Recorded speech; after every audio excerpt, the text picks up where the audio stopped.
And hey, this is the EMS Underground, and it sounds like I'm in the middle of something every time I jump in. I'm like, and what? And this. Because I am. I'm thinking about how to get the website up, how to get the Facebook up so I could get this thing monitored and get it out there. You know how this goes. Come on, man. Give me those likes. Give me those shares. Give me those loves. That's how we get the word out and make everything awesome and happy. And, you know, we're going to talk about that. We're going to talk about how to be awesome and happy in the EMS field. How to play well with others is really kind of where I'm going to go today. And I'm going to share this right now on my own page so that I maybe can get some people to watch. We're going to be talking about EMS. How to play well with others in EMS. There we go. I double check my spelling because I hate when I do those autocorrect crappy things that I tend to do sometimes. So, yes, I am Charles McFall, media specialist here at Georgia Institute of EMS. This is the EMS Underground. The whole point of what we do with this discussion, and it is a discussion, you get in the chat room, you type what you want us to discuss, and I answer back to you. Now, there's a we to this at times. Tom Camplain, the owner and chief awesome dude over at the school, Georgia Institute of EMS, joins me. And hopefully after September or soon, we'll be able to do this together in his office like we used to. Now it's a lot of fun, a lot of great discussions. But until then, welcome to the dungeon. This is my studio, and this is where I do my work. So playing well with others is what I want to talk about today.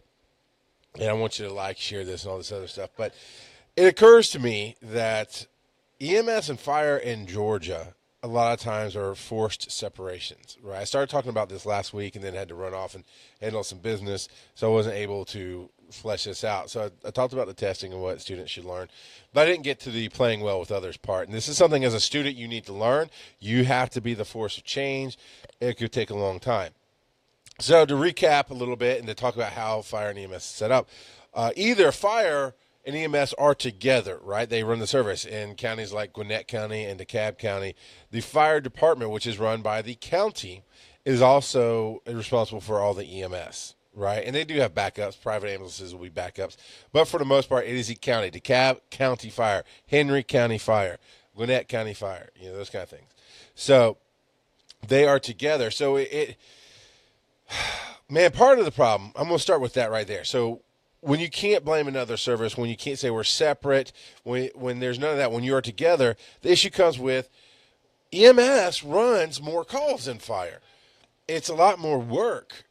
Busy work sometimes, for sure, but it's a lot busier is the best way to put it for EMS than it is for fire. And so I know in those counties, typically, to be a fireman, you have to be an EMT. But to give advanced life support, you have to have a medic. Medics are still far outnumbered by firefighters with no medical certification, first responders, and EMTs. I mean, it's just we struggle to have paramedics in Georgia. That might be true all over the world. I don't know, but I know it's true here. Part of the problem is if you get assigned to a certain type of fire truck in the fire service, you might run one call a week. A fire alarm here. The big ladder trucks don't always roll on calls, right? So there's the extrication truck that will roll on wrecks. There's the engine that will roll on pretty much every call in its zone, right? Medical, they show up, see if we need help. If we don't need help, thanks, see you later. They go back to the station, and we still, as medics and EMTs, we still deal with the patient, deal with the paperwork, and then go on to the next call. And that's the other thing about fire. With EMS, you might have, depending on the county, you might have 3 or 4 zones, right? 3 or 4 ambulances, maybe a few more, but they have a zone. But that zone typically will cover 2 or 3 fire stations, right? There's more fire stations zones than there are EMS zones, mostly because fire. Let's be real. I mean, mostly because if there's a house fire, it will tap resources a whole lot faster and a whole lot more than medical calls will. So it's a lot easier to get overwhelmed if there's a fire or need for firemen than there is if there's a need for medics, because that's just life. So while one truck, one station for an EMS would run on all those calls, well, those calls are spread out between 3 stations, and not all calls does every truck go on. So you see where I'm going, that the firefighters go, I want to be a firefighter. I'm forced to be an EMT in some cases. Some cases they want to be an EMT. Some become medics, right? But I know there's a big problem with firefighters letting their medic lapse because it depends on the service you're with, right? Whether or not they require you to keep those numbers. Sometimes they just downgrade to EMT, those kind of things to keep compliant with their fire service. And that's a problem because it should be a rotation. But when you have a shortage of medics, when medics call out, when those kind of things happen, and you're a medic in a fire service, you don't get to rotate off the box. You are there because you have the numbers. So instead of getting to be maybe an engineer on the engine, or a driver, or just a firefighter, just to say, hey, I got into it because I'm a firefighter at heart, you lose that ability when you become a medic in a lot of situations. Not totally, not permanently, but the reality is you have medic numbers, more than likely you're going to be on the box because that's just life. And you don't get to drive the chief's car or be on the rescue truck or all these other cool places to be.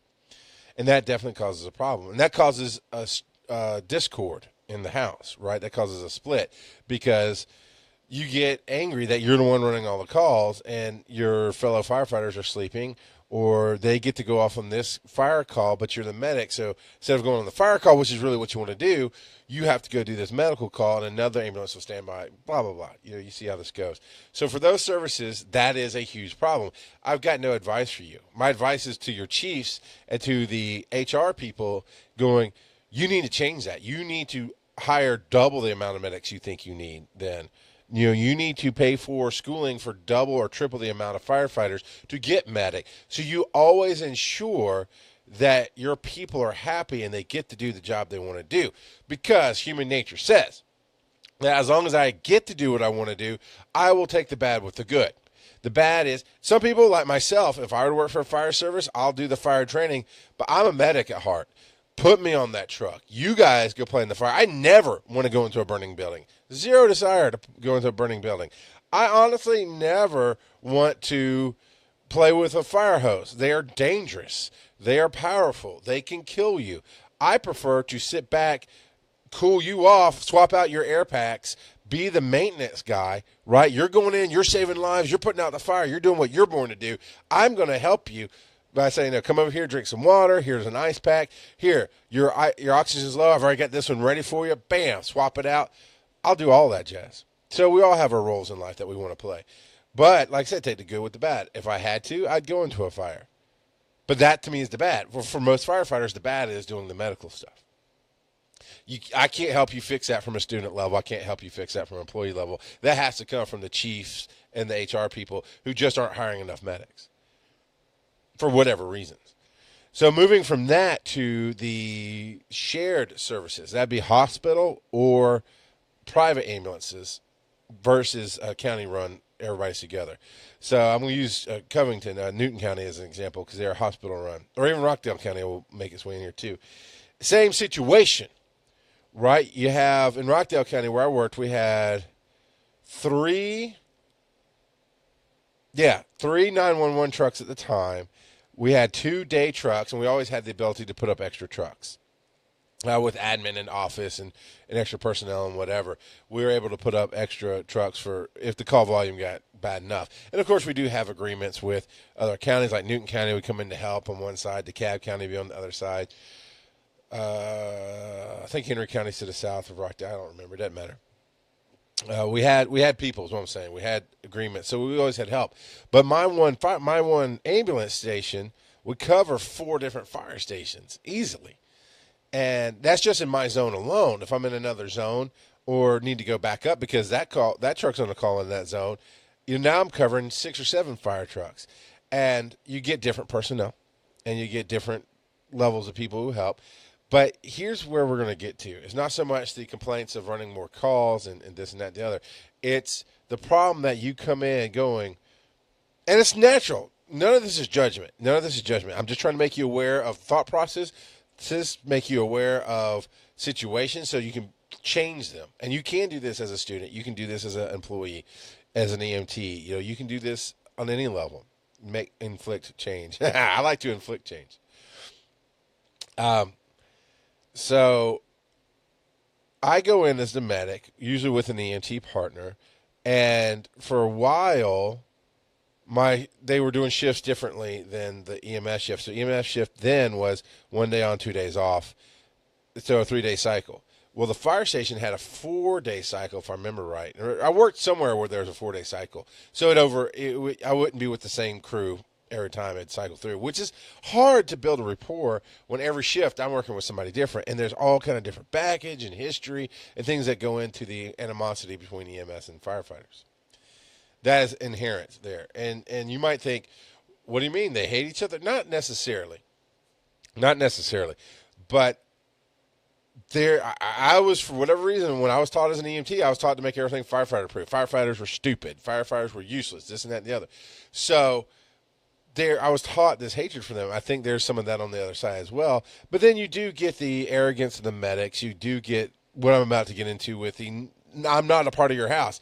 And I talked about this maybe last week, maybe a couple weeks ago. I talked about this somewhere, where you go in and you become a part of the house. Now, I do not answer to the chief in a fire station in Rockdale County. The worst the chief can do, now it would work, but the worst the chief can do is make a complaint to my superiors, tell them I'm not allowed at that house anymore, and they would move me out of that house into another one, or put me at the main station, which is not attached to a fire station. It would cause problems, but it can't do anything to me. So I could refuse to do house duties. I can do whatever I want and just be a non-team player. But it causes problems. And ultimately, I don't know if I'd lose my job over it, because the medics are in demand, and companies do tend to bend over backwards to keep them. Even though they reprimand them, they have standards, they definitely write them up. There's certain things they let slide, like bad attitudes and uncooperativeness sometimes, as long as you're getting your medical job done, because it's hard to get medics. That's the bad way to be. You never want to go into a house, and a house is a fire station, okay? You never want to go into a house and separate. You always want to be apart. So let me tell you what I did. So I've heard stories. Before I tell you what I did, I've heard stories, and I've seen it happen, where crews come in, and it's a medic and EMT, and they come in the morning, check off their truck, and the firefighters are there, and the firefighters are trying to reach out. They're trying to include, and they go, hey, you know what? We're going to do a big dinner tonight. Do you want to eat with us? Yeah, we want to eat. And instead of saying, well, it's going to be $6 or $8, they go, okay, we're going to buy all the groceries. We're going to cook. Once we've bought the groceries, we'll divide that up between every personnel that's eating in the house, right? And you'll pay $5-6. And I got to tell you, that's a great way to be. A home-cooked meal, a hot meal, to be able to share. There is something about sharing a meal with people that can bring you together, just inherently. I don't know what it is. I know it's all through the Bible, breaking bread with people, with that kind of thing. But I can tell you, a meal can make or break a relationship sometimes. On dates, we go out to dinner, right? Business meetings, the better business meetings, the more, in my opinion, more productive business meetings, are over a meal as opposed to in a boardroom. So, I mean, honestly, I feel a little hostile in a boardroom or in a meeting room versus sitting down to eat with somebody. It's just something there. And yeah, our food is a universal language. And you ask, how do we get more people interested in a career as a medic? I don't know, man. Because I'll tell you right now, if my kid said, I want to change the world and I kind of want to follow in your footsteps, I want to be a paramedic, I'd tell them no. I would advise no, rather. I can't tell them anything. I mean, they can have the career path they want to have. But I would advise them, no, be a nurse, be a doctor. So how do you change that? Let me diverge on that for a minute, or whatever. I'm going to go off on that rabbit trail, is what I'm saying. How do we get people more interested? You got to make it more fair. You got to stop, man. God, it's 100 centuries old feuds, right? Nurses have been around forever. Nightingale, Florence Nightingale was invented nursing, essentially, I think is how that goes. Doctors have been around since the beginning of time, medicine men, those kind of things. Firefighters have been around forever. I mean, I think in Rome, I want to say they had the first organized fire brigade in ancient Rome, if I remember one of the things the Romans invented. I know they invented roads and aqueducts. I want to say, there's documentation of like fire brigade lines where they're putting out fires and stuff. Centuries of history. Medicine, paramedic, emergency medicine, and as a whole, 1960s. 1960s. It was the hearses. It was the funeral homes racing to get people and put them in the back of their hearses, you know? And then we started doing medicine to try to help them survive. And you got hundreds, not even hundreds, I'm sorry, you got decades of history for emergency medicine versus centuries of history. So nursing is nursing, right? Nobody argues with that. Nobody says, well, they have to have these standards or that. I mean, yes, you have to have standards, but nobody's saying we have to up their game. Everybody goes, okay, here's nursing as a nutshell. You passed your class. All right, we're going to start you at a high amount of money and decent hours. And as a nurse, you can pretty much work just about everywhere. As a doctor, a lot more training, sure. Tons of specialties, but you just have to have MD behind your name. You can open your own practice. You can go work at any hospital anywhere. You can work in any practice, in any office, anywhere. You got bajillions of options, and sure enough, you're going to make a ton of money. Now, I get you got bills and stuff to pay. You got school debts, all that jazz. Emergency medicine, every program's different. Now, there are minimum standards for Georgia that change from year to year. We got tons of stupid hands in the pots. Too many chefs ruins the meal, right? But we got so many different hands in a pot of standards and how to do this, how to do that. We're only, 60 to there, that's 40. We're only about 20 years old. All right, sorry, not 20, 60 years old as a field, roughly. 60 years old. I'm not dead. That's about right, Laura. That's about how it started. Bring out your dead. I'm not dead. She's just a great distraction. But my thing is you got to quit treating paramedics like the new kids, like they're worthless. I can run circles around most nurses. Maybe not now, but when I was in the field and up on every last bit of new information, I absolutely could run circles around nurses that were on my experience level. Now, you talk about 20-year experienced nurse, nobody runs circles around them. I mean, if they paid attention for 20 years and really grew and learned as a person through those times, man, they're tight. But so are 20-year medics. If they grew and learned as a people, as human beings, and whatever, I mean, you can run the world at that time. That's a lot of great experience. So I think as a whole, we need to stop having nursing unions and doctor services and all this other stuff and come together as a medical community and say this is all equal. Stop separating paramedic and nurse. Paramedic now is basically a 2-year program in Georgia, if I understand correctly. So is nursing. How about we just combine those two things?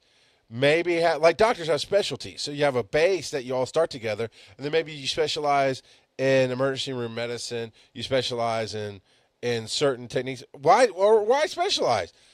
When you come out of that 2-year school, how come you can't choose to be on the ambulance or the ER?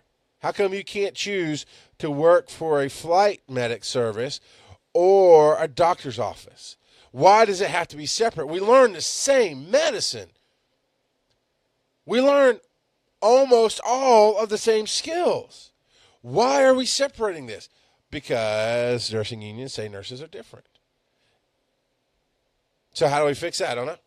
You have to tear down the centuries of BS is what you have to do and make it equal.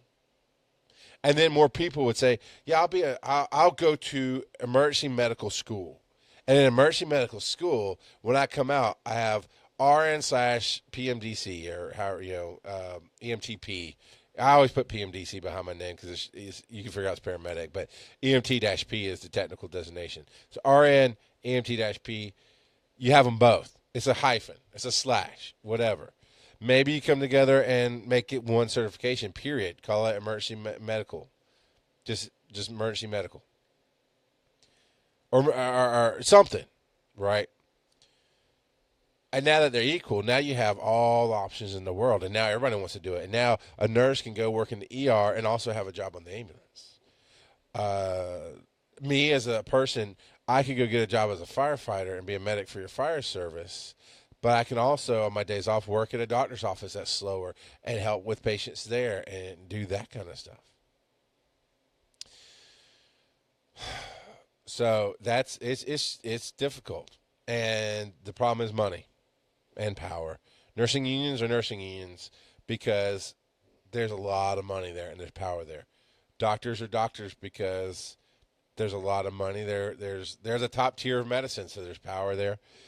Um, Even paramedic, the state, and the boards, the health boards, and the people that we answer to that control, dictate all of the standards for emergency medicine on the ambulance. They have power. They get funding. There's money. So what I'm talking about is taking away your power, changing your money scheme, and people hate that. So that's my answer to that right there. Laura says, how much supervision happens in nursing versus emergency medicine? So I've done both. I've not been an RN, but I worked in the ER as a paramedic, and sometimes the supervising nurse would let me have a patient because I worked overnight. And come 3, 4 in the morning, typically it slows down, so no longer am I the triage nurse, or I am the triage nurse, but nobody's coming in. So instead of letting me sit there playing on my Game Boy while everybody else is working, because they have to monitor patients, they have to fill out charts, do all kind of charts, I'd be given a patient, and I'd be supervised by a nurse, right? They'd sign off next to me after they checked everything. It's the same. It's the same thing. So in the back of an ambulance, especially on a transport situation, I can have a patient for an hour or more. I've done a transport where I took somebody from Atlanta to Kentucky, so that was an 8 or 9 hour ride that I'm monitoring the patient. And I did. I monitored the patient. I took, I don't know how many bajillion set of vital signs that I had to do because you have to do them every so often on the transport. And honestly, I don't remember what the timing is anymore. In emergency medicine, you do it every 5 minutes. But on transport, there's a longer window you can go without taking vital signs. When I was in the ER and giving a patient, emergency medicine is emergency medicine. The nurse goes in, and I go in right with him, and the doctor comes in, and me and the nurse can do the same things. Actually, technically, I can do more because nurses learn to intubate, which is sticking the tube down somebody's throat. They learn to do all kinds of things, but they're not allowed to. As an EMT medic, as a medic rather, different levels, whatever. But as a medic, I can intubate without the doctor being there. I don't have to have orders. Somebody stops breathing, I got the tools, boom, done. The nurse can't do that. They're not allowed. They physically can learn it, but they're not allowed to do it. There's other procedures I don't remember. So I had more power in the ER than they did, which is weird, right? In that case. But we're going in, we're assessing the same vital signs, we're assessing the same problem, we have the same base knowledge to do these things. And then the doctor comes in, as in ambulance or in the emergency room, the doctor comes in with their knowledge, says this is what we're going to do, and they start doing orders and taking care of stuff. Once the patient stabilizes, or once we figured out, not every patient in the emergency room is emergent, like, got to handle it now. But there are problems. So once we figured out where the level is that they are, the nurse monitors them. We have to check as a medic as well. What did I say? And when a 911 call, every 5 minutes I have to take vital signs. It's not quite that fast in an ER because of multiple patients, but every so often, 10 to 15 minutes, depending on the level of severity, they have to take vital signs. Well, they're machines. So you take it from the desk. You look up at the monitor, and you see there's the heart rate, and you document it. And there's the pulse ox, and you document it. And there's the automatic blood pressure, and you document. And machines are recording this stuff as well, and you can print strips. And it's all automated. Not all, but it's a lot of automation. So when it comes down to, and I asked nurses while I was there, I was like, why is it different for us? It seems like, and I'm not trying to be arrogant, but it definitely seems like I can do as much as you can. And technically, like I said with the intubation, I can officially do some more than you can. What's the difference? And they said, there really isn't. The drugs are just like everything else. The doctor writes the order for the drugs. If you don't remember, because there's a lot of drugs in the ER, a lot of different ones. If you don't remember, because not everybody's going to remember every single drug and how they interact, you look it up. Everybody has a cell phone, or they had computers so you could make sure counterindications, you could double check, because you're still responsible. The doctor orders it and maybe miss something on the chart. They're going to get in trouble, but you're the one who pushed the drug and killed the patient. So it is your responsibility always, as having your hands on the drugs, to make sure you verify what's going on. And they said that's all you do. You just look. If you don't know the drug, you just look it up and just verify counterindications, what it interacts with, check the chart and make sure there's no allergies, no medications that interact. Okay, good. Draw it up exactly the way the doctor told you to, and administer it to the patient. Now, I'm not trying to oversimplify. I'm just talking about the experiences I had. So the difference comes with most paramedics, it's a pump and dump, if you will. It's let's go get them. Let's do the medicine. Let's get in the truck. Whether it's emergency or not, everything is short term. We're pumping, we're going. All right, dump them at the ER, off to do another one. Whereas at the ER and subsequently the hospital, it's more long term care. Let's get them fixed. Because you have to wait on a room typically in a hospital anyway if you're going to admit them. I mean, ER visits on average 3 to 4 hours for simple things. That's why they have urgent care stuff to make it go faster in some places. But 3 to 4 hours is an ER visit. 30 minutes to 45 minutes is a typical EMS call.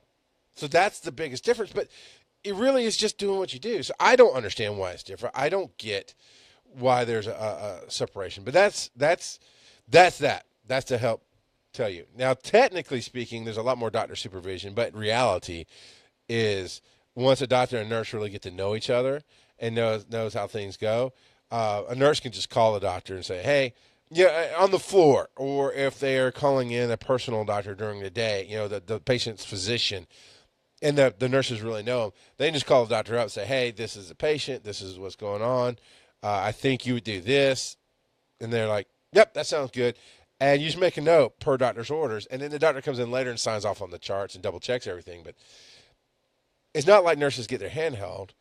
They do think for themselves, but there's definitely an equality there that I don't understand why there's a difference.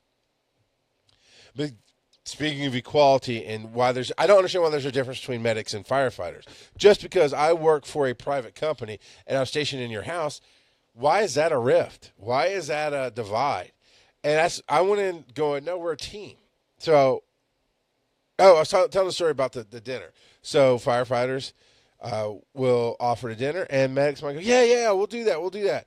And then the medics go off to do their calls during the day, and they're in and out and whatever, and the firefighters do their calls, but they have more time during the day, so they get all the food, they get it prepared, they cook a nice dinner. It costs each person $6, let's say. So for the medic and the EMT, that's $12. Not a huge deal, right? But it's the point of the matter. So then when you as a medic and EMT come in at dinner time with fast food, and you're eating your food, the firefighter's like, well, wait a minute, you said you're going to eat with us. We've spent the money on your behalf. It's kind of a team thing. You're not just turning down dinner. You're not just going, oh, man, I got hungry. I went ahead and bought something. You're telling them, you do not matter. I am not a part of what you do. Screw yourself.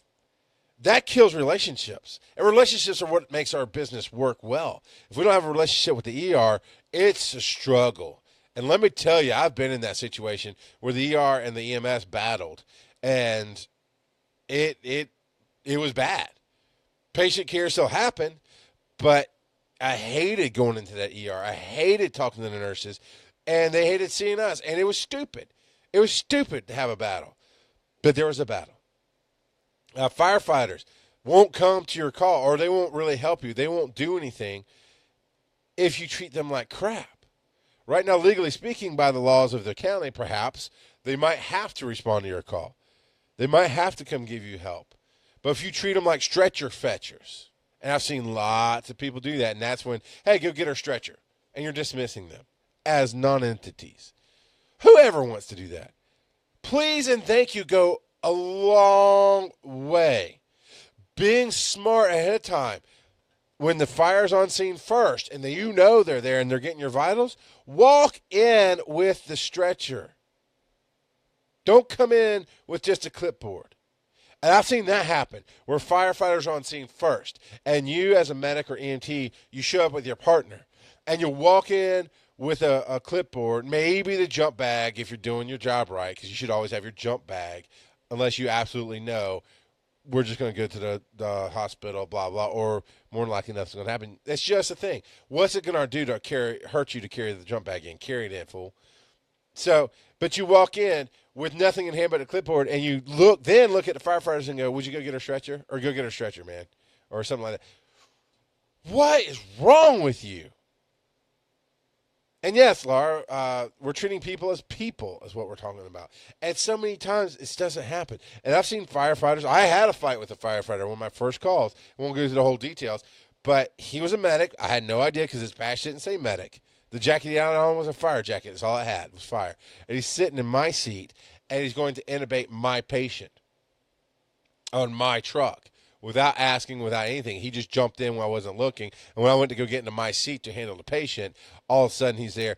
And I didn't say anything at first, and I see him go to, and I assumed he's a medic, because you'll go to jail if you're not a medic and you're trying to intubate a patient. So I'm going to take the high road and assume you're a medic, but you're on my truck and you're in my seat. And he missed. And he came out, and I was like, dude, that's my seat. It's my patient. I need to get there. And he goes in again. And I'm getting furious. And, of course, I'm nervous. Adrenaline's going. It's one of my first major calls as a medic. And I finally said, if you don't get the F out of my seat, I'm going to throw you on the damn ground. And he threw down my tools because they belong to my company and they're my responsibility. At that point, he's just a firefighter, and he's trespassing. And he tried to come out, and the adrenaline kicked in, and I went through him. I didn't let him come out the door. I went through him to get into my seat, which was not intentional, and it was wrong, but it just happened. And it did make a point. No, you're in my house. And it caused a big problem. We talked about that. But that was a problem on his part. No communication. He assumed he knew better than anybody else, and I got on the first damn try. I got the intubation. He tried twice and didn't, and I documented that because I knew there was going to be a fight. It's like, no, after the first miss, I told him to get on my seat, and he didn't. As he was getting the second miss, I told him if he didn't get out of the seat, I'd put my hands on him and throw him to the ground and have him arrested. So that's all there. But I went into he was at a different firehouse, but he was on my shift. So immediately I go back, after I did all the paperwork, I go back, and it already spread. It already spread through the fire. And I'm thinking, what's this going to do? One of my first shifts in this whole community, I understand the importance of being together. To say, no, I've never been in your firehouse. I want to respect your rules. I want to respect what you do. I want to build relationships. But the first thing that happens is I throw a firefighter off my truck. And this fight ensues. Not on scene. Patient care got taken care of. But it's more of him bitching to people and making complaints, and then I had to make a huge write-up and making complaints. It's bothering me that this happened. And I get back, I remember, I'll never forget, and the firefighters took the first step. It was beautiful. I get back to my station dreading it, dreading going in and having any negativity, right? Getting yelled at by the fire brethren, right? We're all firefighters, so screw you, man. Who are you? You're an outsider. Dreading silent treatment. Dreading any meetings I might have with superiors in the fire department and having to defend myself. And all that's in my head. I'm like, ugh. But I have to go back to that station. It's where we live. It's our base. And so we do. We pull back in, and I'm ready. I'm ready on the inside for a fight and this and that. And the lieutenant of the station, and he didn't even ask me to sit down or nothing. He goes, hey, we heard about it. We want you to know you did the right thing. We've got your back. You did the right, and instantly, I almost cried. I was like, oh my God, dude, you don't even know, because we had just met each other that day. This was my first shift there. I'd done some substitute shifts at the main private base, but I'd never been in the firehouses, and definitely not as a regular cycled medic. And it meant the world to me that he said, no, we got your back. We heard the stories already, and just the way the story is told, that is, no matter what, that is your truck, and that is your responsibility, and it will be dealt with. And it meant the world to me. And I was able to open up and talk to them about how sorry I was it happened, and this and that and the other, and we bonded a little bit. But here's what else happened, because you don't always have a major call to do that, right? But here's what else I did. I came in, even on the first day, but definitely every subsequent shift. How do you start your day? Because we shift changed 30 minutes before they did. We shift changed at 6:30. They changed at 7. So we were always on about, how do you start your day? What is it you want to do? And typically they just came in, checked off their trucks like we did. So no big deal. But this particular crew especially would they would guesstimate how much it would cost. Actually, I think they just charged $10 a day. They would have all kind of deli meats and sandwich stuff for lunch. If you were going to be there for lunch, you could have sandwiches and chips and stuff. And then they would make a menu that night, and they would do dinner. And whatever was left over went into a kitty, if you will, into a pool. And every so often, once the extra money built up, we'd have a low country boil where we didn't have to pay for that day at all. None of us, none of the firefighters and medics, we'd have to pay for anything. It was the low country boil day. So lunch was free, snacks are free. and we'd have an awesome dinner that night. And that was a great way to eat. So that's the opposite of the medics coming in with food. If you tell somebody you're going to eat with them, okay, if you're starving, get something to eat on the road, but you at least give them money. If you're not going to give them food, say, no, I'm sorry, we got caught up. Be a human being. And as a new EMT or medic into the field, if you see your partner just trashing them, just treating them as not human beings, say something to them. Stand up. Go behind their back and apologize. I don't care what you feel like you have to do. Be a human being. So we got, I and whatever part, I'd explain, if I got new parts, I'd explain to them, this is what we do. I'm telling you, if you bring your own food, that's fine. They will not hold it against you. They will still feed you. Because it wasn't ever about the money. It was about building teams. I dare say it's even about building families. And so it's never about the money. Although, if you didn't pay enough, I mean, eventually they'd say something, right? Because you're just freeloading. But I was like, yeah, no, $10 a shift, I can do that. Easy. Yeah, man, I'm on that. And I was broke. I was hard time. Even my wife said, no, it's really hard to get a meal for $10 a day, 2 meals and snacks for $10 a day, period.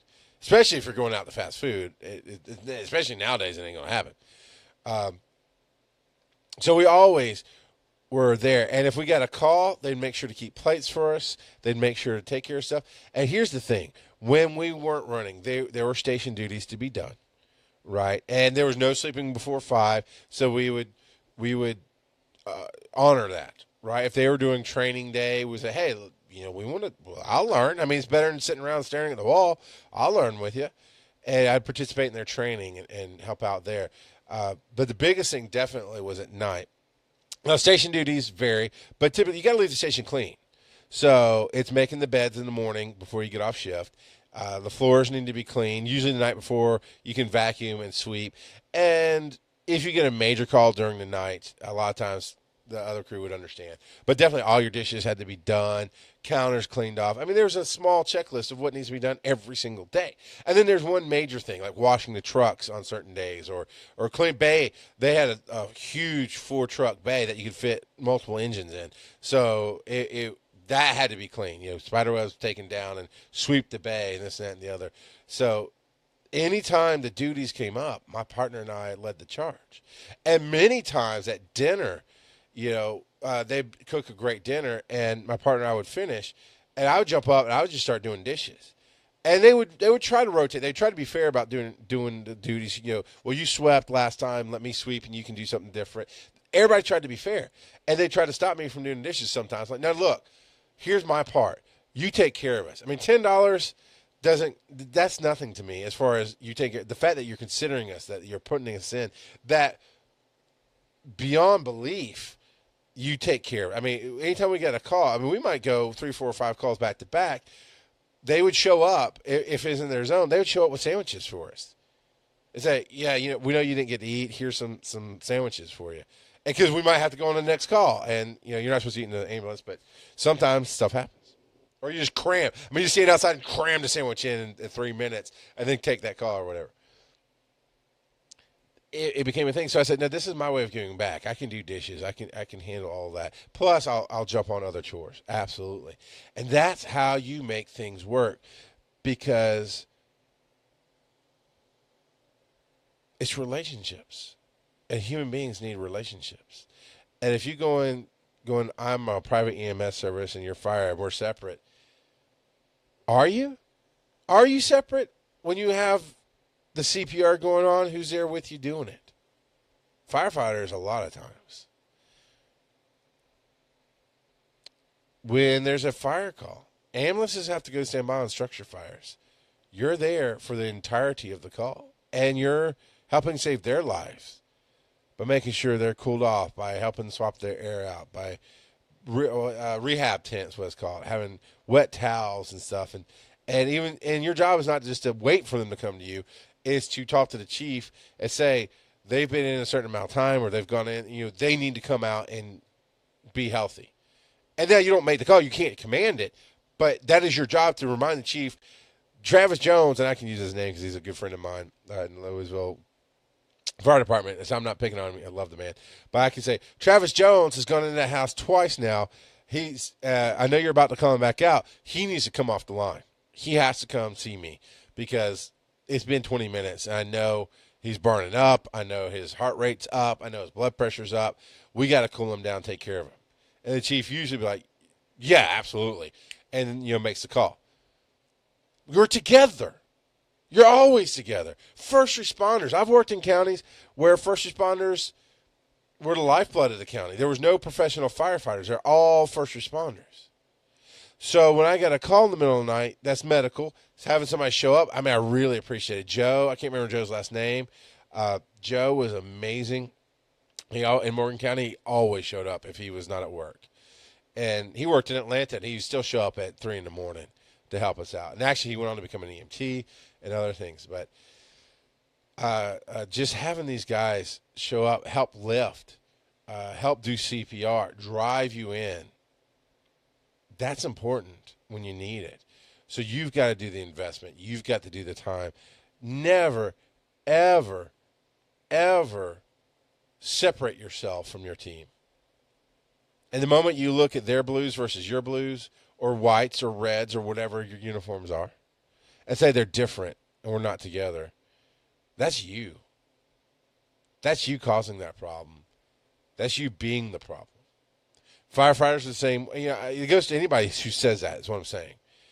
There was a couple of shifts that I didn't talk to anybody. And, if I had to substitute on a different fire shift, and you could tell they just had no interest in talking to me and connecting with me. I wasn't their medic, or they had a problem with EMS, or fill in the blank. I tried, and then I would just get a book and read. If somebody came around, I'd try to talk to them again. And sometimes I wouldn't get the cold shoulder, but you know what I'm talking about. There's just sometimes people don't want to see you. I'd go hang out at the main EMS station, those kind of things. So, Laura says it best here. People just need to do this. They need to take care of each other. One of my favorite stories from my community is when the power was out for almost a week before I moved there. They said there was a whole group that went to the community center where there was gas heaters and got everything warm. Then they pulled out the stuff from the freezers that was having trouble and fixed it up. Then they went around and found line crews and told them to come get food. That's life. That's important. And if I have any say to anybody in what goes on, when I was a medic, if I found out you're treating the fire crew like lesser thans, I'd bawl you out. I would yell at you in front of people. Every time I got a new person to ride with me, I don't mean brand new like as a student. I just mean they hadn't rode with me on my truck. I explained to them, this is how it goes. We are part of this family. They take care of us. We take care of them. We're going to do the chores with them. We're going to give them $10. They're going to feed us all day long. And every once in a while, I'd have a partner who just didn't want to do that. Don't know why, because I'm not going to force you to. Now I'm going to force you to be nice, because as a medic and a captain by that point, I have all the say. You have no say. You answer to me. And if you don't like it, we'll take it up with the commander and the directors and everybody else, because guess who gave me my captain's bars? They did. There's a chain of command here. And so if they didn't like it, I'd force them to be nice. And I'd force them to do the duties. But I can't force them to eat. So for whatever reason, they wanted to get fast food instead. You're not going to last long here, kid. You're just not. That's the bottom line. Attitudes. People, okay, backing it up here. People have to treat each other as human beings. I know it's part of the Bible stuff. It's part of the church stuff, which I know Tom loves. I'm hesitant to use it in most cases because of my history with the church and this and that and the other. But what is the treat your neighbor as yourself kind of deal? I've always said actually treat people better than you want to be treated, because that's exactly what will come back to you. Karma, people call it karma. But definitely what you put out comes back. And if you try to build a team and they respond, you have a team. If you try to go it alone and tell everybody to F off, you're going to be alone. Please and thank you goes a whole long way. Having it just in your tone, because I absolutely gave commands. When we had a full-blown heart attack or a trauma call, and I'm in that captain's seat, without even looking, I would just call out somebody doing an IV, and I'd listen for somebody. I got it, and somebody doing getting my oxygen. And I'd look up at my partner, and I don't know. I'm gonna use Travis Jones again because again, one of my best friends, love him to death. I'd say, Travis, I need you to set up this for me. Got it, man. And the more, and that's the thing, the more you work with the same people and the same crew, and you treat them right, and even at multiple fire stations, I had people at every station that knew me and how I worked and how I respected and loved them, and absolutely was grateful for the work they did. That on every call I went on, I knew I'd have one. I knew who'd be showing up because I knew what zone I'd be in, and I knew that they knew what I needed. And sometimes the words please and thank you don't come out of my mouth in an emergency call because somebody doing this, yep, got it. Somebody doing that, yep, give me this. I need you to fix this right now. Okay, got it. But then afterwards, I make sure to talk to every last one of them. Thank you so much for helping with that. It wouldn't have gone as well without you. I appreciate you. And it just we forget that we're human beings in this industry. We forget that about ourselves. I can't tell you how many calls I've worked a body. Not a human, not somebody's mama, a body. Almost all of them, to be honest. Because we do separate ourselves from that reality, right? Disconnect so that we can do our jobs. Because if I looked at every female as if she was my wife, horrible emotional damage. If I looked at every child as my child, horrible emotional damage. If I ever looked at every dude as my brother or my father, you get the point. So yeah, we do have a disconnect, but that disconnect sometimes takes away our humanity. And that's wrong. Nothing takes away your humanity other than your own actions. The disconnect makes us forget our humanity, allows us to be distracted enough to not focus on our humanity. And that's something that I want coming out of Georgia Institute of EMS, out of all the schools that we do, of all the classes that we do. Remember who you are. Remember your humanity. And know that what makes you feel good. When we as teachers tell you, you did a great job on this hands-on application, there's a word for it, I'm blanking. Or, man, you're really getting that information down, you're going to pass your test. Every time that we confirm to you you're doing the right thing and that makes you feel good, people need that. You need to pass that on in the field. That's how you can build teams. That's how you get together. It's never okay to have a fight. Sometimes you have to. But it's never okay if I came in and thought all firefighters were stupid on that first call and just yell at them and threw that guy off of my truck because I just hated firefighters and then wrote up my whole thing going, firefighters are stupid, they got in my way, and then went to my bosses and said that, and then turn around and go to the fire station and say that. You can see where I'm going. If I treated it that way, I wouldn't have lasted in that county. Because you need help. Everybody needs help sometimes. That's the number one rule that I have on the ambulance. That's how I remember my humanity. Everybody needs help sometimes. That means I can treat the non-emergency transport call from one hospital to a nursing home the same as I treat a 911 call. It's important. Yeah, they're going home. People, that's always people that people hate non-emergency transports. Oh my God. Granny totes. There's one about lizards that I hate. I forget what it's called. But yeah, they call them granny totes. And God, what is it? Lizard something? I can't think of it. But they're all negative connotations to non-emergency transports. And when I learned this the hard way, everybody needs help sometimes. Man, my humanity kicked back in. I was able to talk to people. And that's what will help you remember to talk to your patients. That's the thing I was talking about with the students last time of to heal the mind, to calm the soul, we need words and communication and comfort. So if all you're doing is the medicine, starting an IV without really talking to the patient and finding out what's going on in their life, splinting the broken arm or the hurt shoulder or the broken foot without really connecting with them as a human, yeah, that's your job, and you did it fine, but you didn't do it to the best of your ability. Because medicine is not just about what you see. It's about that connection and reminding people they're human and that it's going to be okay. I'm here to help.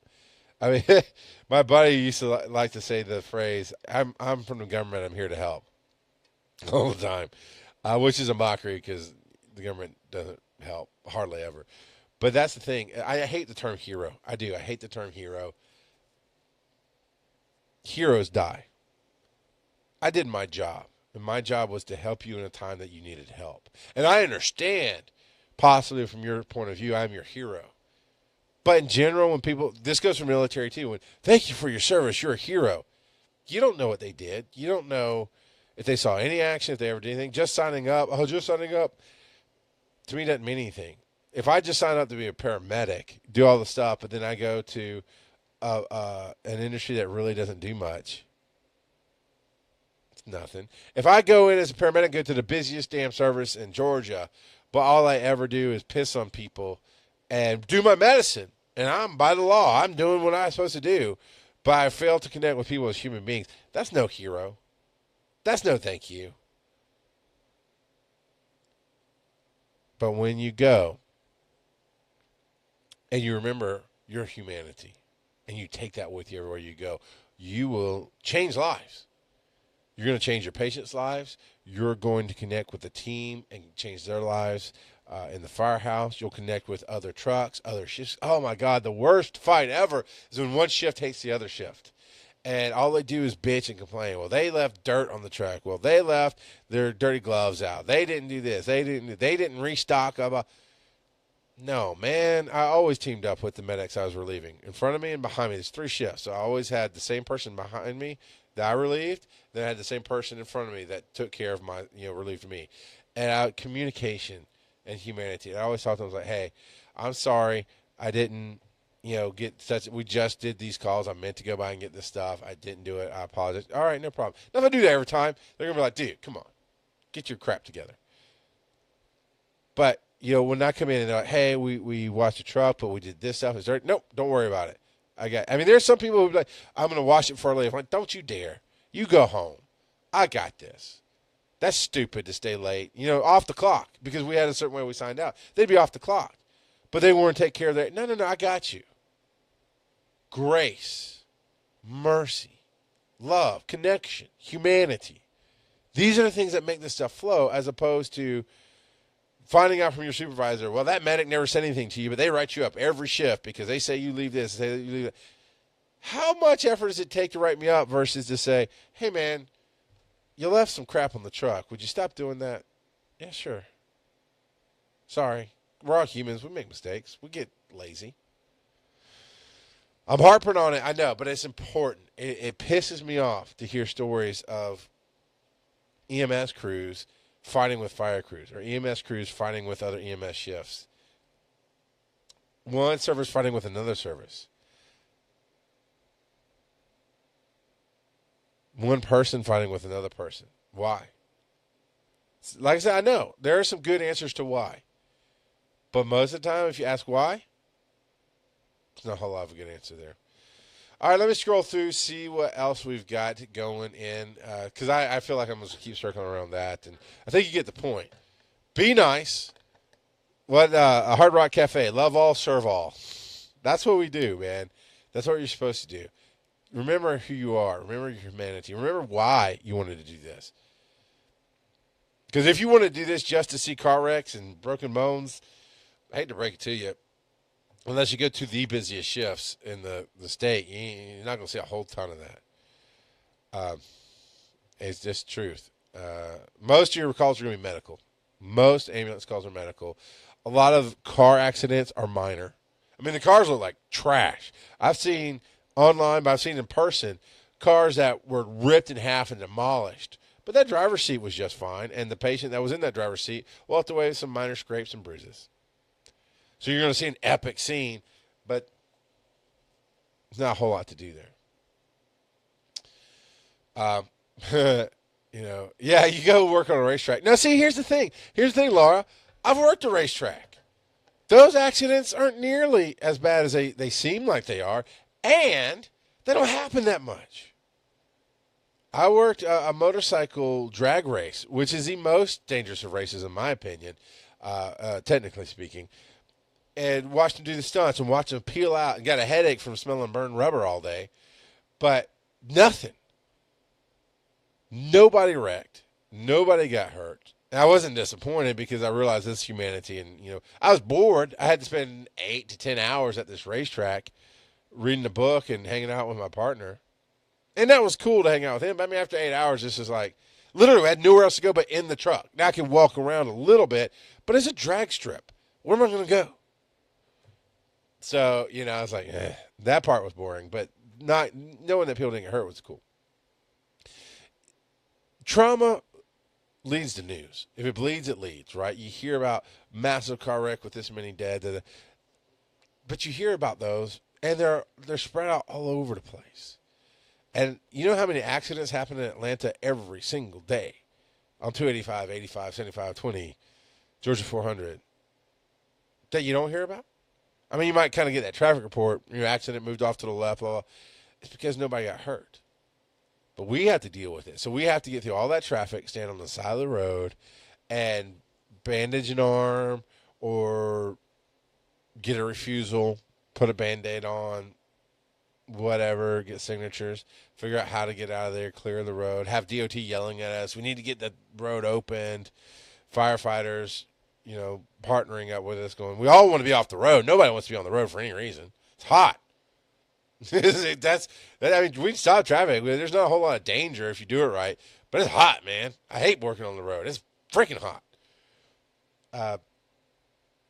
Yeah, I'm just saying.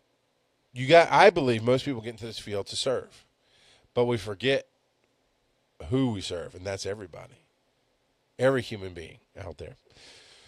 All right, I'm going to leave that here.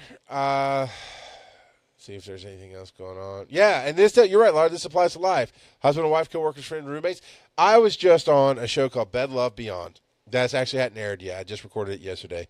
That is an uncensored look at relationships and different things. And I was particularly on for being a late bloomer, and we talk about that. And I'm going to come back. I really enjoyed doing it. But what we talked about there was, at its heart, the same thing I'm talking about here. It was connecting to yourself as a human, connecting to others. How you build a good relationship is by communicating and talking and making compromise and figuring out how to build that team. And you're right. All this stuff, roommates, you want to get along? Talk to each other. Find out what's going on.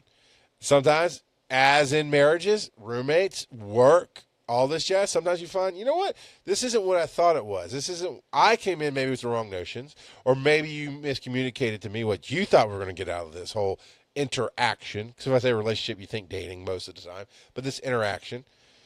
And therefore, I need to move on to a better place. And that could be you're in the wrong marriage. That could be you need a different roommate.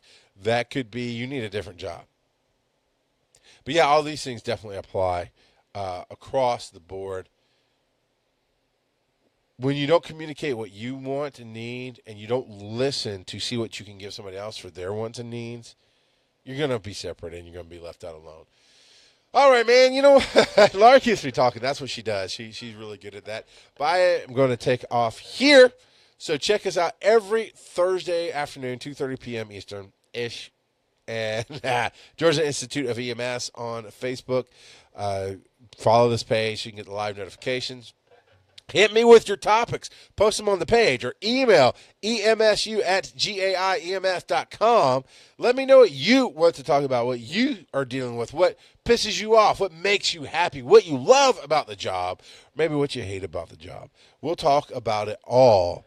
This is for you. This is the things that we don't get to talk about in school. This is the things that most people refuse to talk about on the job itself. You got a question? I got a story.